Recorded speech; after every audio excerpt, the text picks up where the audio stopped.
సంగారెడ్డి జిల్లా పఠాన్చెరులో BRS working president KTR నేతృత్వంలో నిర్వహిస్తున్న యువ సంగ్రామ సదస్సుకు పఠాన్చెరు నియోజకవర్గం నుంచి భారీ స్థాయిలో జనసమీకరణ చేపట్టారు. స్థానిక ఎమ్మెల్యే గూడెం మహిపాల్ రెడ్డి ఆధ్వర్యంలో పార్టీ నాయకులు, యువ నాయకత్వం, కార్యకర్తలు పెద్ద సంఖ్యలో సభకు తరలివెళ్లారు. పట్టణంలోని జీఎంఆర్ కన్వెన్షన్ సెంటర్ నుంచి వందలాది వాహనాలతో భారీ కాన్వాయ్ సభా ప్రాంగణానికి బయలుదేరింది. ఈ సందర్భంగా పార్టీ నాయకులు, కార్యకర్తలు తెలంగాణకు మద్దతుగా, పార్టీ నాయకత్వానికి అనుకూలంగా నినాదాలు చేస్తూ ముందుకు సాగారు. కాన్వాయ్ కదలికలను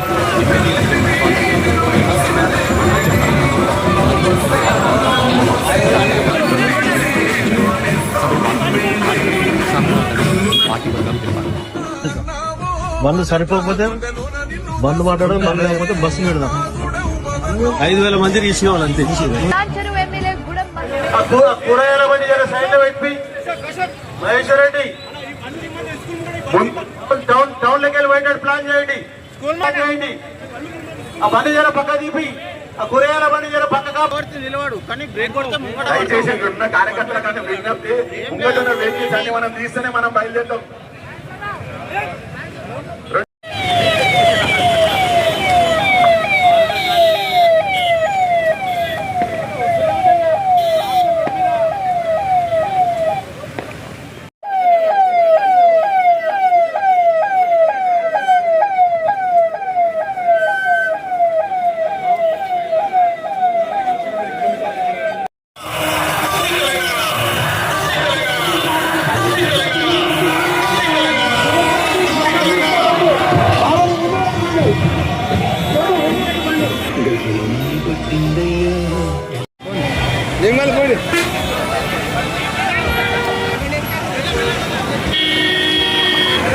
అందరూ ఒక్కసారి అవుతారా?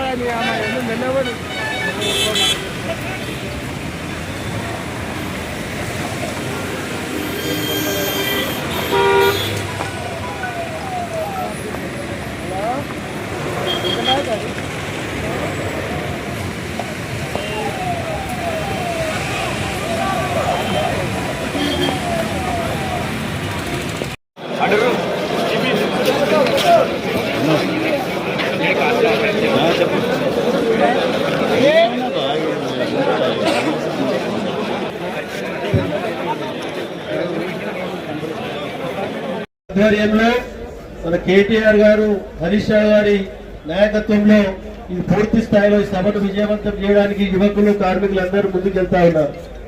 కాబట్టి మన ప్రాంతంలో యువకులు కానీ, కార్మికులు కానీ పెద్ద ఎత్తున తరలి రావడం జరిగింది. ఇది పూర్తి స్థాయిలో ఈ సరుణాల సభను విజయవంతం చేయడానికి 1,200 కార్లు ఇక్కడ నుంచి వెళ్తా ఉన్నాయి.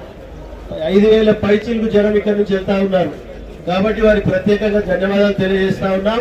మీరందరూ ఇక్కడ నుంచి బయలుదేరిన తర్వాత అందరూ బ్రేక్ఫాస్ట్ చేస్తా ఉన్నారు. చేసిన తర్వాత మనం అందరం కలిసి పటంచేరి పోలీస్ స్టేషన్ పక్క పట్టి ముంగట రథం ఉంటది. ఆ రథం వెనకాల కాన్వాయ్ తోని మనం వెళ్ళాలి. ఎక్కడ సైడ్ కొట్టకుండా డిసిప్లిన్, క్రమశిక్షణతో వెళ్ళాలి. కాబట్టి మన రింగ్ రోడ్ పైన మనం జెండా ఊపి మనం ముందుకు వెళ్తాం. కాబట్టి శ్రీకాంత్ గౌడ్ గాని, మా ఆదర్శ్ రెడ్డి గారు కానీ, వెంకటేష్ గౌడ్ కానీ అందరు వచ్చి మీ వెంబడి వస్తారు. మీ వెంబడి వచ్చి సభను విజయవంతం చేయడానికి మీ వెంబడే ఉంటారు. కాబట్టి దయచేసి మీరందరూ క్రమశిక్షణతో సభా స్థలానికి వెళ్ళి సభను విజయవంతం చేయవలసిందిగా మనవి చేస్తా ఉన్నా. Thank you.